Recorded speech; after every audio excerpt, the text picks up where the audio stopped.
Hello everyone, welcome back to Rose Tarot and Astrology. I am your host Mel Rose, and this is your two-card reading for Wednesday, January 3, 2024.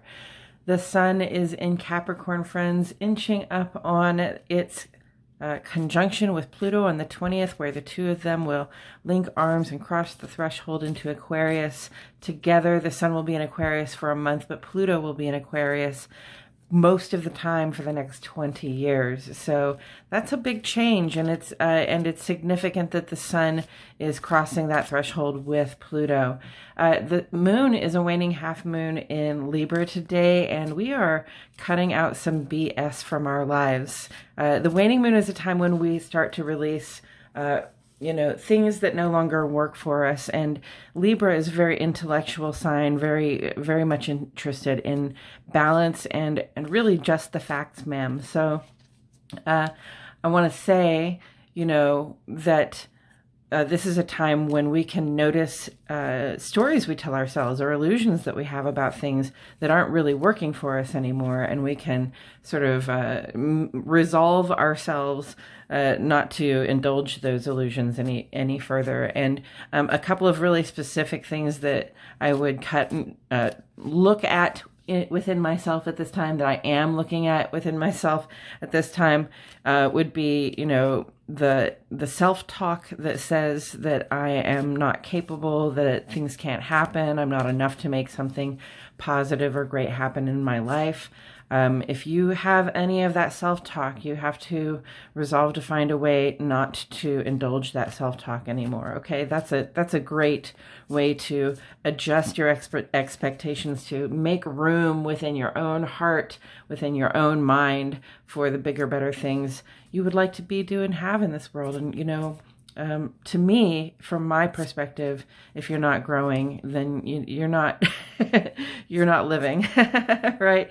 If you're not always trying to learn something more and be a little bit more just like your true self, then what you doing? Probably working really hard, maybe raising some kids, getting involved in other things in life. And some of those things are really worthy of our attention, but so is your own well-being and your own sense of what you can be, do, and have. If you want bigger, better things for your life, and I think that most of us do in one way or another, then, you have to be aware that you are worthy and capable of those things. So let's cut out some of that.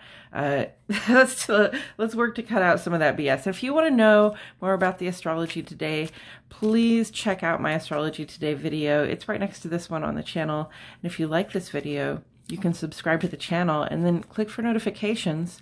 That way you'll know every time I post fresh daily astrology and tarot content. And as always, my friends, thank you so much for joining me today. I'm very happy that you chose to tune in. We have the Four of Swords.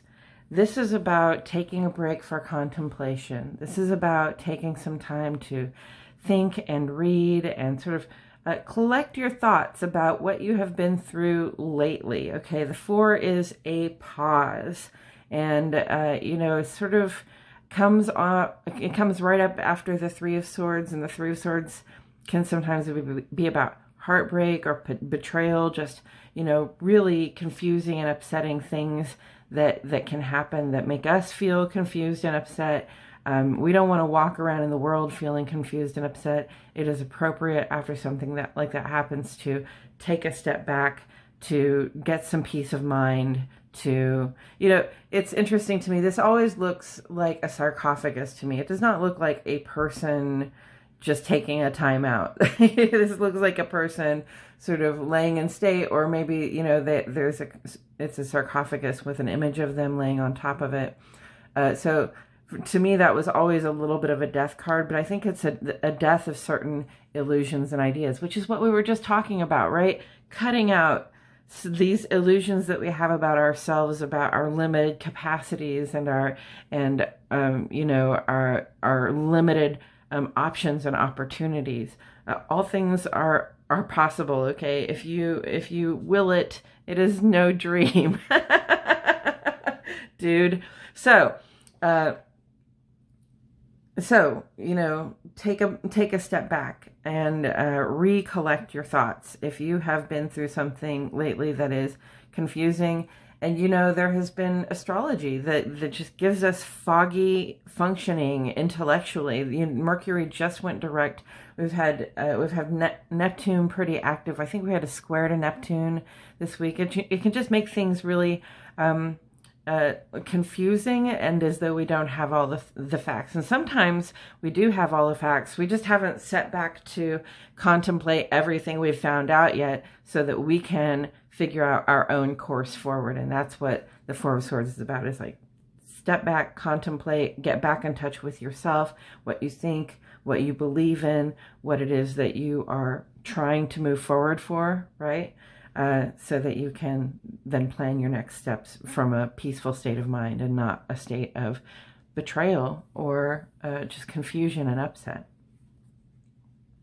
Ooh, and the Chariot. Okay, so, it's almost like enjoy this time you have for contemplation, okay?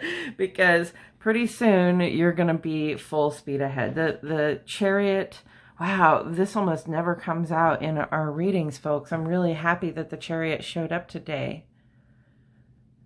The Chariot is a person who is really, I want to say, guided by the stars, blessed by the heavens above, very sort of with their head in the spiritual realm and their feet on the ground, or in the chariot, their wheels on the ground in the real world. But the chariot rides behind two sphinxes, and the sphinxes that pull it, they sort of represent duality, but they also represent the things. Sphinxes are very powerful animals, and they represent the things that distract us, basically, in this picture. Like one would be inclined to run off in one direction, and one would be inclined to run off in the other direction. So I think about the way that, we get bored and we seek some entertainment, or, we get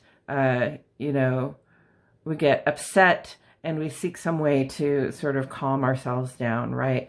And it's always sort of the things that we do are a reaction, and they don't sort of add to our purpose. They don't get us any further down the path to the goals that we have. So those distractions, while they are comforting, and while they keep us engaged in distractions, they don't get us where we're going. Okay, so there's this whole message here says, don't get distracted from your goals. Okay, but taking a time out to reset your mind, to contemplate, to get back in touch with your sense of purpose, that is not a distraction. Okay. When you do this, it actually should allow you to become more focused on your goal. And when you get back to the point where you know what your goals are and you know what your plan is to get there, you can hop on your chariot and ignore those distractions, okay? Ignore that impulse to seek entertainment, and ignore that impulse to seek, some sort of self-soothing, okay? And when we take our power back from those distractions, it's the distractions that really limit us, okay? So, if we're sort of cutting out that BS where we say, I have limitations, there are things that I cannot do, right? The distractions are the things that allow us to, to say, oh, I didn't have time for it, or, I didn't have the power to do it at that time.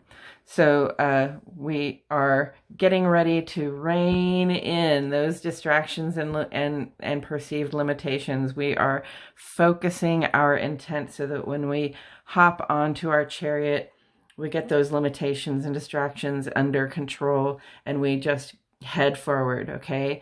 They were dispersing our power when we were seeking entertainment, and we were seeking, and I'm not saying never seek entertainment, okay? I'm not saying that it's never appropriate to just kick back and watch a little TV, okay? I'm just saying, you know, when we're seeking entertainment throughout the day, when we know we should be making progress, and I know that that is some of you, because I know that that is me, okay?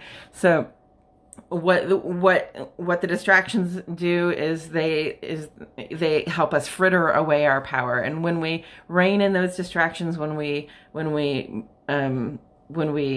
give ourselves like a goal to meet before we go get some entertainment, right? Like, okay, I've got to get this work done before I go kick it with the television, right?